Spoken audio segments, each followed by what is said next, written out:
दोस्तों विप्रो लिमिटेड की बात करें तो ये पांचवा आज ट्रेडिंग सेशन है जब इसने पॉजिटिव क्लोजिंग दी है। बीच में हमने बाजार में गिरावट का माहौल देखा, उसके बावजूद भी विप्रो लगातार यहाँ पे पॉजिटिव क्लोजिंग देने में कामयाब रहा है। जबकि आईटी शेयरों में गिरावट थी, आज भी थी। सबसे बड़ी बात है कि विप्रो अपने बिजनेस को पूरी तरह से अब बदलने के तैयारी शुरू कर चुका है। आने वाले समय में बहुत सारे बदलाव और देखने को मिलेंगे। विप्रो का मैनेजमेंट बदला जा रहा है। आपने देखा होगा ग्लोबल लेवल पे भी बहुत सारी नई अपॉइंटमेंट की गई है हाई लेवल की। और सबसे बड़ी बात यह है कि लगातार बिजनेस एक्वायर किए जा रहे हैं। हर दिन हमें एक नई बिजनेस के एक्वायर करने की खबर निकल के आती हुई दिखाई देती है। यहाँ पर भी एक बिजनेस एक्विजिशन की खबर है। और जिस तरह से विप्रो तेजी से आगे बढ़ रहा है, सिर्फ आईटी की बात नहीं है, एफएमसीजी सेक्टर में विप्रो तेजी से कदम आगे बढ़ा रहे हैं और एक मजबूत पकड़ बनाना चाहते हैं। आपको ये भी पता होगा इनका संतूर शॉप स्टेट जो 3-4 है वहाँ पे नंबर 1 है और बाकी जगह पे भी हिंदुस्तान में शॉप के मामले में ये नंबर 2 का सेल लेके बैठे हैं। तो काफ़ी अच्छा बिजनेस है और बाकी भी प्रोडक्ट काफ़ी इनके पॉपुलर है। लाइटिंग डिवीजन हो या फिर कंज्यूमर प्रोडक्ट हो, सब में कंपनी का कारोबार अच्छा है। भले ही आईटी के कारोबार की वजह से इनके रिजल्ट में हमने दबाव देखा, लेकिन ओवरऑल बिजनेस अच्छा है और कंपनी अपने बिजनेस में तेज़ी से आगे बढ़ रही है। तो ऐसे में क्या विप्रो में हमें इन्वेस्टमेंट करना चाहिए? क्योंकि अभी भी 400 से नीचे स्टॉक है। थोड़ा सा पैनिक माहौल तो बनता है, जब तक स्टॉक 400 के ऊपर नहीं जाएगा, थोड़ा सा दबाव दिखाई देता है। तो क्या इस गिरावट का हमें फायदा उठा के निवेश करना चाहिए विप्रो में? क्योंकि इसको बोनस का बादशाह कहा जाता है। लगातार अच्छा बोनस दिया है और इस बोनस ने ही लोगों को रातों रात अमीर किया है विप्रो में। तो क्या फिर से आगे हमें बोनस मिलेगा? इन सारी बातों को समझेंगे इस वीडियो के माध्यम से। सबसे पहले अगर हम बाजार की आज बात करें तो 60,840 के स्तर पे हमने क्लोजिंग देखी, जहाँ पे 293 पॉइंट की गिरावट थी, यानी 0.48% की गिरावट थी। बीएसई सेंसेक्स में लगभग आधा % गिरा बीएसई सेंसेक्स। अब आज जो गिरावट थी वो निफ्टी के जो हाई वेटेज के जो इंडेक्स है उनमें ही गिरावट थी, चाहे निफ्टी 50 हो, निफ्टी नेक्स्ट 50 या निफ्टी 100, निफ्टी 200।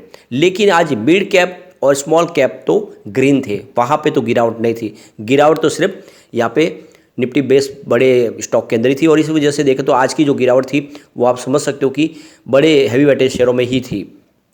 अब यहाँ पे अगर हम सेक्टरल इंडेक्स की बात करें तो आज बैंक इंडेक्स गिरा करीब 0.61%।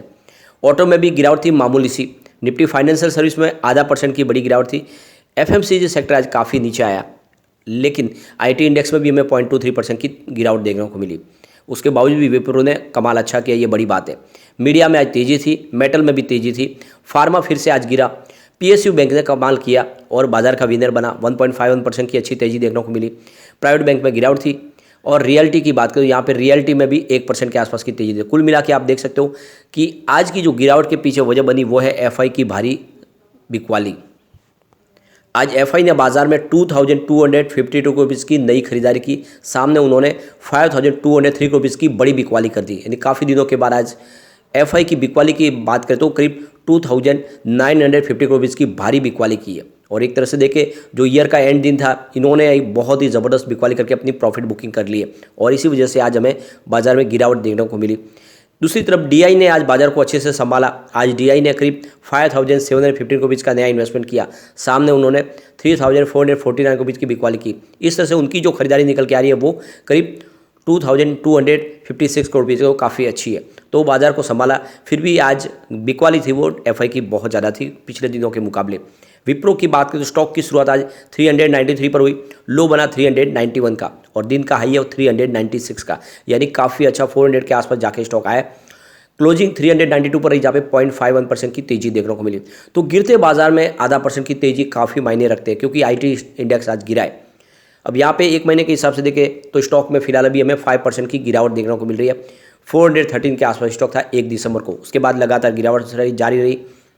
आप देख सकते हो कि ऑल टाइम हाई से सेंसेक्स भी नीचे आया, तो हर स्टॉक नीचे आता है।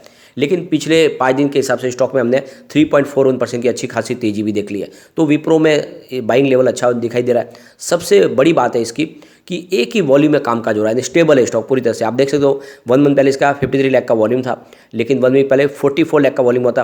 कल भी 44 लाख का वॉल्यूम होता, आज भी 44 लाख का वॉल्यूम हुआ। बिल्कुल एक जैसा वॉल्यूम, और ये स्टॉक की स्टेबिलिटी का एक बड़ा सबूत है। अब यहाँ पे आप देख सकते हो कि लगातार हमें अगर देखें तो 16, 19 और 20 दिसंबर को हमने गिरावट देखी। 21 दिसंबर को स्टॉक में हमने 389 की प्राइस के ऊपर कुछ तेज़ी देखने को मिली, लेकिन उसके बाद में फिर से 22 और 23 दिसंबर को बाजार गिरा उसमें हमने इसमें गिरावट का माहौल देखा, लेकिन आप देख सकते हो कि 26 दिसंबर से लगातार इसमें हमने पॉजिटिव क्लोजिंग देखी है। जबकि आपको पता होगा 26 दिसंबर को बाजार भारी तरीके से क्रैश कर गया था, उसके बावजूद भी विप्रो में पॉजिटिव क्लोजिंग बहुत बड़ा इशारा है कि ये स्टॉक वाकई में फंडामेंटली मजबूत हो चुका है। विप्रो की तरफ से एक्सचेंज को जानकारी दी कि उन्होंने 96.7% की इक्विटी स्टेक ली है एनकोर थिप टेक्नोलॉजीज प्राइवेट लिमिटेड में, और बाकी की जो 3.3% की जो इक्विटीज थी उसको भी इन्होंने एक्वायर कर लिया 27 दिसंबर 2022 को। इस तरह से देखें तो ये कंपनी अब पूरी तरह से विप्रो लिमिटेड का हिस्सा बन चुकी है। तो आप ये देख ही सकते हो कि लगातार बहुत सारे कंपनियों के अधिग्रहण हो रहे हैं और ग्लोबल मार्केट में बहुत बड़ी मजबूत एक पकड़ हो रही है विप्रो की। और आपने देखा होगा पिछले दिनों उन्होंने दुबई में भी हेडक्वार्टर बना दिया। जिस तरह से बिजनेस बढ़ रहा है वो विप्रो को बहुत तेजी से ऊपर लेके जा सकता है।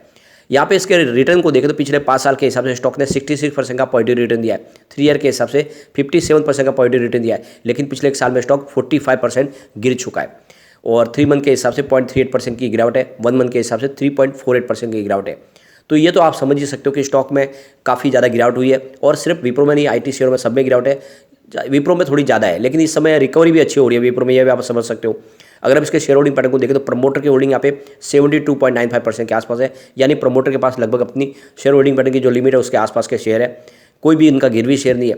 बात FI की करें तो यहाँ पे कुछ होल्डिंग कम होती हुई दिखा देगी। Q1 में उनकी 8.12% की होल्डिंग है जो फिलहाल 6.96% है। FI ने अपनी होल्डिंग कुछ बेची है, लेकिन अगर हम DI की बात करें तो Q1 में उनकी 3.45% की होल्डिंग थी जो इस बार 7.91% हो गई है, यानी DI ने लगभग अपनी होल्डिंग को दुगुना कर दिया है और ये एक बहुत बड़ा पॉजिटिव ट्रिगर है। जिस तरह से DI ने निवेश किया है वो इशारा है कि उनको भरोसा है विप्रो के ऊपर। म्यूचुअल फंड की बात करें उनकी होल्डिंग कुछ कम होती हुई दिखा देगी, 3.30% की होल्डिंग थी Q1 में जो फिलहाल 2.87% की होल्डिंग है। जनरल पब्लिक के पास देखें तो 19.14% के शेयर है। ये शेयर होल्डिंग पैटर्न काफ़ी अच्छा हमें दिखाई दे रहा है। इसके अलावा कुछ बड़े म्यूचुअल फंड ने यहाँ पे इन्वेस्टमेंट किया, जिसमें आप देख सकते हो ICICI प्रू टेक्नोलॉजी डायरेक्ट ने यहाँ पे 453 करोड़ का इन्वेस्टमेंट किया है, 4.85% की होल्डिंग ली है। इसके अलावा ICICI Pru value discovery direct ने यहाँ पे 279 करोड़ का इन्वेस्टमेंट करके 1% की होल्डिंग ली हुई है। इसके अलावा टाटा डिजिटल इंडिया डायरेक्ट ने यहाँ पे 204 करोड़ का इन्वेस्टमेंट किया है, 3% की यहाँ पे होल्डिंग ली है। ICICI Pru blue chip direct ने यहाँ पे 203 करोड़ का इन्वेस्टमेंट किया है और 0.57% की होल्डिंग ली है। SBI long term equity fund ने यहाँ पे 154 करोड़ का इन्वेस्टमेंट किया है और 1.28% की होल्डिंग ली है। HDFC टॉप 100 ने यहाँ पे 132 करोड़ का इन्वेस्टमेंट किया है और 0.56% की होल्डिंग ली है। इसके अलावा SBI टेक्नोलॉजी अपॉर्चुनिटीज़ ने यहाँ पे 125 करोड़ का इन्वेस्टमेंट करके 4.43% की होल्डिंग ली है। इसके अलावा अगर आप देखें तो SBI बैलेंस एडवांटेज फंड ने यहाँ पे 118 करोड़ का इन्वेस्टमेंट किया है, 0.51% की होल्डिंग ली है। फिर SBI magnum equity ESG direct ने यहाँ पे 113 करोड़ का इन्वेस्टमेंट किया है, 2.39% की होल्डिंग ली है। Nippon India multi cap direct ने यहाँ पे 101 करोड़ का इन्वेस्टमेंट करके 0.71% की होल्डिंग ली है। तो ये आप देख सकते हो कि काफ़ी बड़े म्यूचुअल फंड ने दाव लगा, स्पेशली SBI की तरफ से ज़बरदस्त निवेश किया गया है। अलग अलग SBI के म्यूचुअल फंड ने यहाँ पे काफ़ी बड़ा निवेश किया है। यहाँ पे देख सकते हो कम्युनिटी सेंटिमेंट स्टॉक के साथ बना हुआ है, 100% बाई की कॉल निकल के आ रही है, लोगों का रुझान पूरी तरह से स्टॉक की तरफ बना हुआ है और एक बहुत बड़ा ये पॉजिटिव ट्रिगर है। इसके अलावा मैं इसके पिवट लेवल को भी चेक कर लेते तो यहाँ से अगर और गिरावट होती है स्टॉक के अंदर तो 386 का फर्स्ट सपोर्ट है, ये सपोर्ट टूटा तो स्टॉक 381 तक गिर सकता है, ये ध्यान रखना आपको। लेकिन गिरावट और जारी रहती है तो ये फिर 379 तक भी जा सकता है। ये तभी पॉसिबल है जब बाजार में एक बड़ी गिरावट की शुरुआत हो, क्योंकि आपको ये भी ध्यान रखना है कि 26 तारीख की बड़ी गिरावट में भी स्टॉक नहीं गिरा, इसका मतलब थोड़ी बहुत गिरावट से तो ये स्टॉक नीचे नहीं जाएगा। तेजी का माहौल बनेगा तो आप देख सकते हो 393 का फर्स्ट रेजिस्टेंस है जो ऑलरेडी आज इंट्राडे में ब्रेक हुआ, सेकंड रेजिस्टेंस अब 396 का है। इसको पार कर लिया तो फिर आपको 400 का टारगेट देखने को मिलेगा, यानी 400 तक जाएगा स्टॉक तो फिर तेजी से फिर ऊपर बढ़ सकता है। तो ये मौका है विप्रो में निवेश करने का और आने वाले समय विप्रो आपको फिर से बोनस भी देता हुआ दिखाई दे सकता है। तो इस समय आपको विप्रो में जरूर निवेश करना चाहिए। लेकिन फ्रेंड, कोई भी इन्वेस्टमेंट करने से पहले अपने फाइनेंशियल एडवाइजर के बारे में ले ले या अपना खुद का रिसर्च करें, क्योंकि मैंने वीडियो आपके एजुकेशनल पर्पज़ के लिए ही बनाया। वीडियो पसंद आए तो लाइक से जरूर कीजिए और चैनल को सब्सक्राइब कर दीजिए। Thank you friend.